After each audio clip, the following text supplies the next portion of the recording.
Now on the CTV News at 5, mixed reaction to the federal budget. Plus, the RCMP Major Crimes Unit is investigating a pedestrian death in Sparwood. And we appreciate the freedom that these guys gave us, so it's a little bit we can give back. Paying respect to Southern Alberta's fallen heroes. Telling your stories. CTV News Lethbridge with Jackie Scantlebury.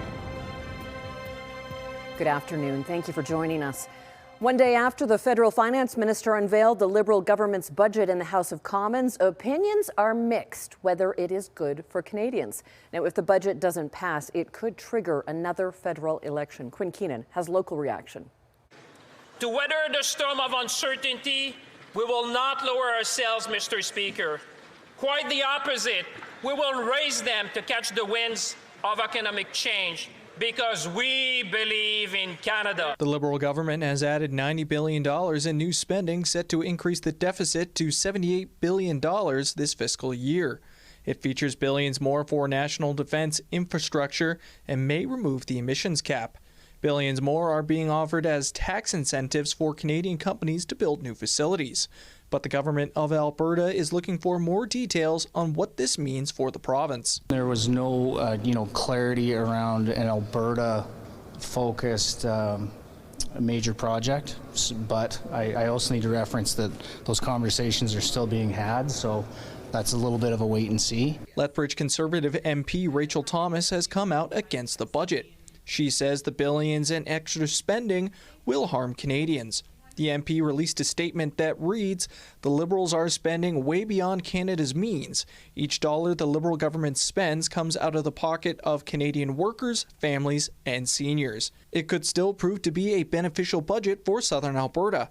Funding has been earmarked to improve trade corridors, rail infrastructure, and diversify trade partnerships. It's big news for a region heavily invested in agriculture and manufacturing. $5 billion trade diversification fund that specifically mentions things like rail line expansion from Alberta to market. And that's really about helping Southern Alberta move our ag and manufacturing projects more efficiently to global markets as Canada looks for investments in markets that might be a bit more reliable than we're experiencing closer to home. The budget has received criticism on housing. It's increased funding for affordable housing through the Build Canada Homes program, but there's no significant changes for market rate homes. It had some great stuff in it for affordability and social housing and homelessness, which is great with the Build Canada Fund. We like to see that. That's important. But if we're going to capture that deficit we have in housing, that really only accounts for 1% of the housing. Quinn Keenan, CTV News, Lethbridge. In response to the budget, Lethbridge Mayor Blaine Higgins says it'll take some time to review the entire scope of the budget, including discussions with our Chief Financial Officer and Treasurer to see the full impact. As always, City Council will continue to advocate for the supports and needs we need in our city to best serve our residents. He says it's encouraging to see money for infrastructure and home building and is hopeful that the city will be considered for a fair share of that funding.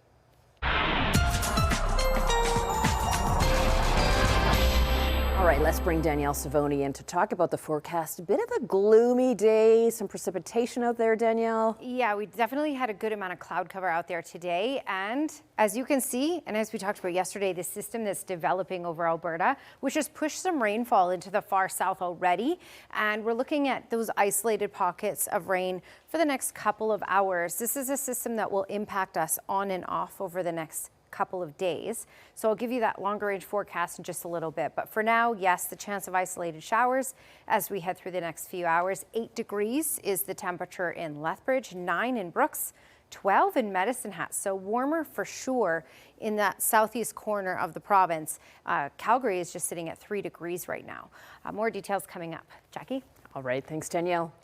The RCMP Major Crimes Unit in BC is investigating after someone was hit and killed by a vehicle in Sparwood.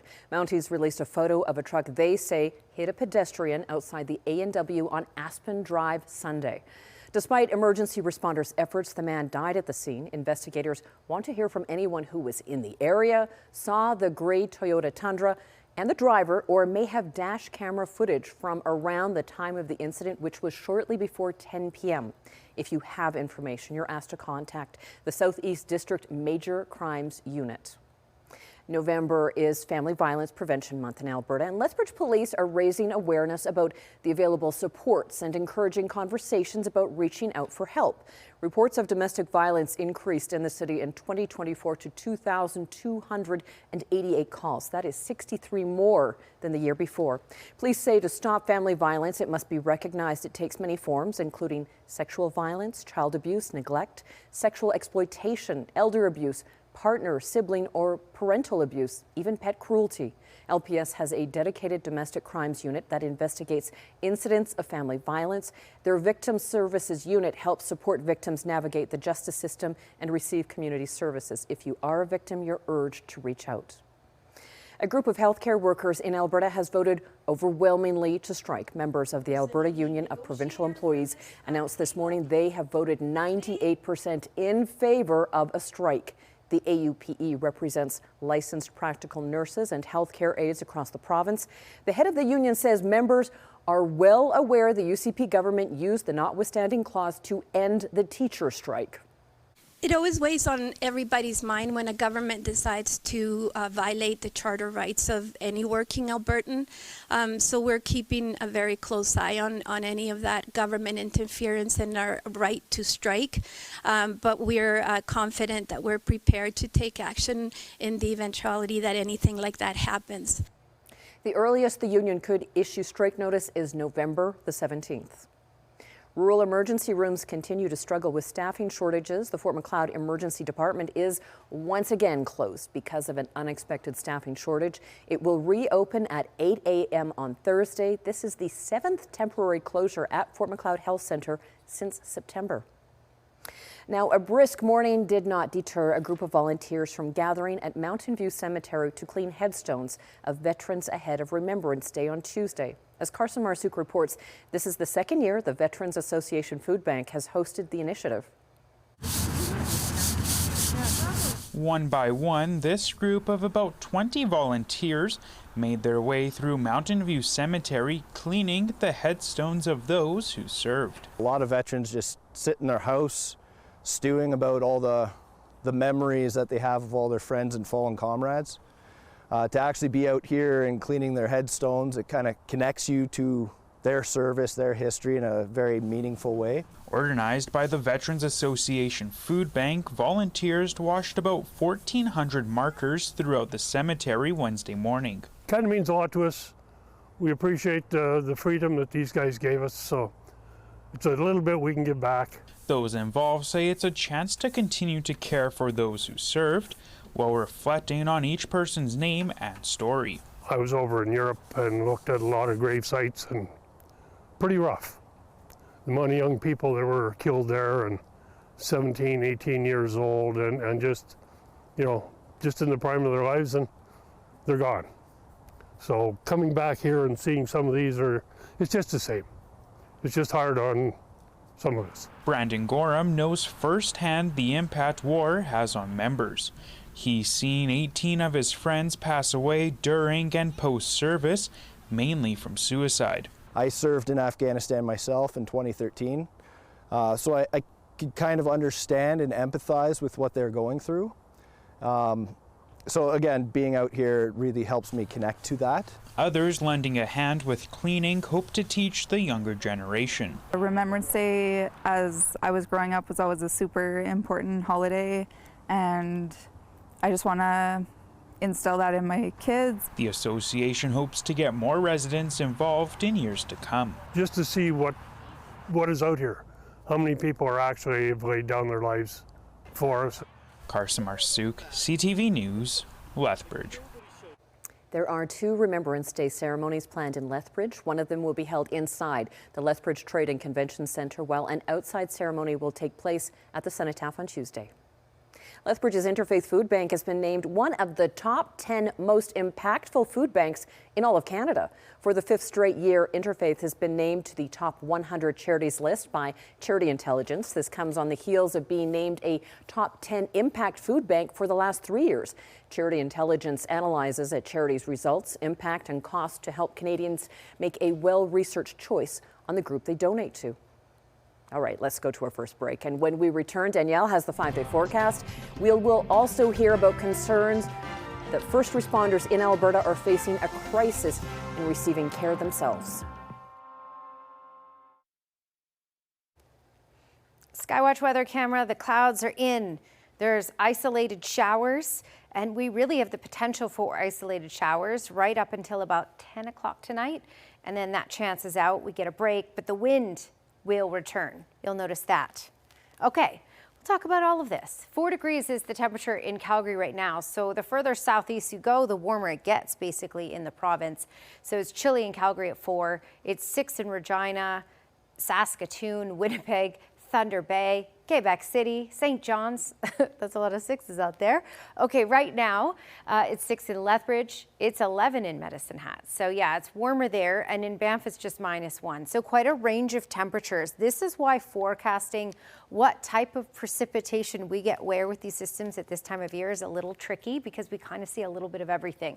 And I'm going to show you that in the hour by hour. It's been gusty in Red Deer, 52 kilometers per hour. That's going to pick up in the far south. So we're looking at 60, 70 kilometer per hour gusts around Pincher Creek. And for Lethbridge over to Medicine Hat tomorrow, likely up to 40, even 60. I'll show you more of that coming up. But look at the system right now. This is system number 1 that we're dealing with, and this is a push of rain that's moving through right now. We're going to be on a break for tomorrow, but in between the two systems, we're going to get the wind, and then Friday is a new system that we'll be dealing with some mixed precipitation from. Okay, so that's system number 1. I want to show you the hour by hour here and give you an idea. So there's that rain in the far south. This is a look at the midnight hour, around that midnight hour, and that's cleared out. So isolated showers possible right up until about 1 a.m. and then it's out of the way. Then we have a break for tomorrow, but tomorrow is the wind. That's the story. And I'll show you wind gusts for each area in just a moment here. Then Futurecast showing you that on Friday morning, we have this next wave push in. Rain, freezing rain, snowfall with this. So it looks like around the Brooks area, we get the freezing rain. And then further south, it's mainly a rain event. But there could be some freezing rain in with that. Maybe even some snowflakes embedded in this later on Friday as well. So there's a look at what can happen Friday afternoon. Rain, mix in wet snow. There's a lot going on with these next systems. Now, it shouldn't be heavy for the most part, and it should be short-lived when you get any of this moisture, but it may make the roads a little slick in some spots. 3 overnight with rain in the East Kootenay area, high of 11 tomorrow, and gusts 40 kilometers per hour. We're looking at that mixed precipitation possible in the Crow's Nest Pass area tonight. Gusts 60 kilometers per hour, picking up to 70 kilometers per hour for tomorrow. A high of 9 degrees, but a mix of sun and cloud for tomorrow. Medicine Hat, 40 kilometer per hour gusts tonight, and then getting up to 60 for tomorrow. A high of 13, but mainly sunny skies. And then when we look at the Lethbridge area, 11 degrees for tomorrow, gusts up to 60 kilometers per hour, mainly sunny skies. And then we kick off Friday with that risk of freezing rain, couple raindrops or even snowflakes mixed in with that as well. And then a high of 7 degrees by Friday.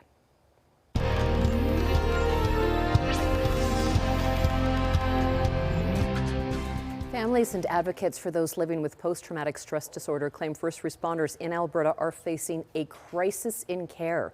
They say the Workers' Compensation Board and other insurance providers are denying and delaying access to treatment, which they believe is forcing many back to the front lines too soon. Terry Fikowski reports. They broke my husband. They broke him, and nobody seems to care enough to want to fix him. Angela Smith has watched her husband's mental health deteriorate to a desperate level over his 20 years with the Calgary Police Service. We're unable to sleep in the same room because it's just not safe. His nightmares are bad. He sought help in 2021 but was back at work a year later, which she says was too soon. In 2023, he went on another leave and was diagnosed with PTSD, impacting the whole family, including their 6-year-old daughter. She thinks I'm the funny one in our family, and I'm not the funny one. And that's heartbreaking to me because she doesn't get to see him the way he was. Smith says it was a long battle for the Workers' Compensation Board to approve her husband's claim so he could receive treatment. In Alberta, PTSD is presumed to be work-related for first responders, meaning they're automatically covered unless proven otherwise. But advocates say that's not happening. There's nothing but denials, red tape, bureaucracy, and sometimes many of our first responders are being forced back to work. The organization says of the 792 psychological injury claims filed by Alberta first responders in 2021, only 565 were accepted. WCB refutes the interpretation of the numbers, saying claims under presumptive PTSD legislation would only be denied if there isn't a confirmed diagnosis or if medical evidence shows it's not work-related, though some experts say that's not the case. WCB has adopted a different definition of post-traumatic stress disorder, and so is disallowing a number of claims despite first responders who've been diagnosed with PTSD by a physician or by a psychologist. Smith just wants first responders who are suffering, like her husband, to receive the care they desperately need. It seems that the goal is to get them back to work at all costs. We're the ones that are paying the cost on that. Terry Fikowski, CTV News, Calgary. Still ahead on the CTV News at 5. Preparations are underway for the Canada West Swim Championships being held at the U of L. Sports is straight ahead.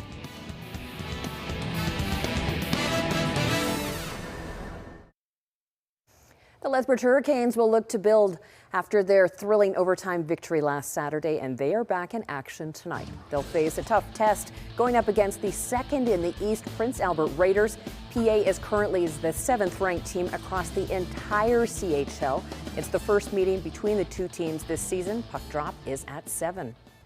The University of Lethbridge Pronghorns are getting ready to host the 2025 Canada West Swim Championships later this month. The university will welcome the best university swimmers from across Western Canada. The Horns say this year's championships mark a significant milestone for the program, bringing one of the premier university swimming events in the country to the Max Bell Regional Aquatic Centre, a facility known for its speed and atmosphere. Collegiate swimmers will battle for conference titles and qualifying times towards the U Sports National Championships. It's a fantastic event that comes here to Lethbridge. Again, some of the best swimmers in our country that I know a lot of the youth swimmers in our community, but also just general sports fans can come out to the university and see some Olympians, see some of our best in our country. The championships run from November 28th to the 30th. Scoring an 8-ender is very rare in curling. Imagine doing it when you're in your 80s. And that happened recently at a Calgary curling club. Here's CTV's Glenn Campbell. Ingrid Saunders has been curling for 50 years. I love curling, the camaraderie, the challenge. Recently, the 88-year-old skip and her team was up for the challenge. They did something most curlers never do. They scored an 8-ender. Well, it wasn't planned, but after I seen 6 yellow stones, my mind was working, and it worked. So our team played perfect, very well. Team Saunders is all the talk right now at the Garrison Curling Club, and rightly so. The odds of scoring an 8-under is very rare. A hole-in-one, the odds are 1 in 12,000, and an 8-ender in curling is 1 in 120,000. So most people don't even come anywhere close to it. The unbelievable part of this story is it's not the first 8-ender for Flo Volko. She also did it back in 1992 at a women's bonspiel in Banff. This time around, the 81-year-old was throwing skip stones for Team Saunders. She was shocked to have yet another 8-ender. Because I had a pacemaker put in, and this was my first day back curling. No warm-up, no anything. I got on the ice, and the curling gods were with me, because I made 2 of the most perfect shots to take them out and give us an 8-ender. Saunders says curling keeps her young, and she plans on playing for a little while longer. Maybe 90. We hope a couple more years. As for Volko, perhaps she should buy a lottery ticket. People keep saying I did go buy one, but I didn't win. Glenn Campbell, CTV Sports, Calgary. And just days after losing the World Series, a key part of this year's Toronto Blue Jays team will be sticking around for another year. Shane Bieber has decided to remain with the Jays for next season. Bieber has opted into his $16 million player option for the 2026 season and will not explore free agency. The 2020 American League Cy Young Award winner was traded to Toronto from Cleveland at the trade deadline. He made 5 postseason appearances for the Jays, including winning Game 4 of the World Series against the LA Dodgers. Still ahead. On the CTV News at 5, we speak to a remarkable 9-year-old college student to find out what he wants to do next.